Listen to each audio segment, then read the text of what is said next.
Сәлем достар! Бүгін сіздерге фисташковый рулет рецептісін ұсынамын. Менің каналыма тіркеліп, лайк басуды ұмытпаймыз.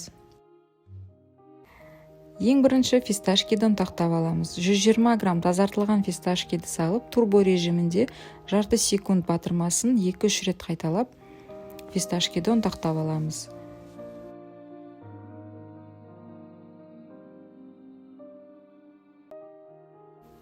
Ұнтақталған фисташкиді ыдысқа салып алып, термомикс чашасын жуып құрғатып, рулет коржын әзірлеуге кірісеміз. Бабочка насадкасын қондырып, 5 жұмыртқаның ағуызын құямыз.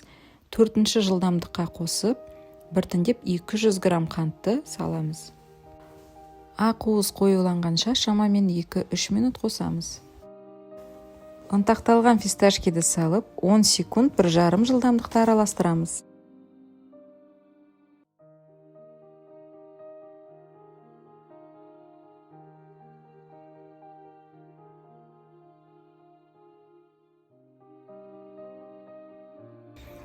Пергамент қағазы төселген противенге құйып тегістеп, 160 градуста 30 минут пісіріп аламыз. Келесі кезекте крем әзірлейміз. Жуып құрғатылған чашаға бабочка насадкасын қондырамыз. 250 мл клейгей құйып, үстіне 60 грамм қант пудрасын саламыз. 3,5 жылдамдықта 1-1,5 минут айналдырамыз.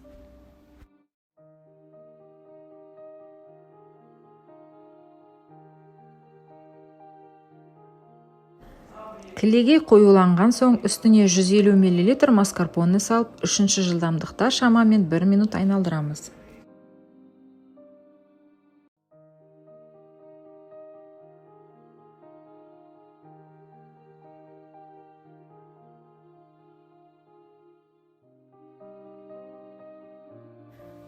Рулеттің коржы әбден суығаннан кейін пергамент қағазын аламыз.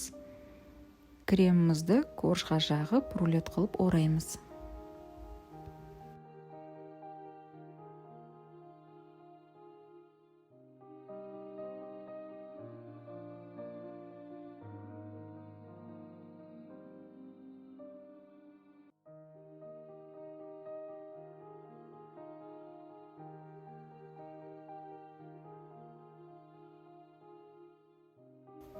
Рулеттің ортасына таңқурай немесе құлпынайды турап салуға болады.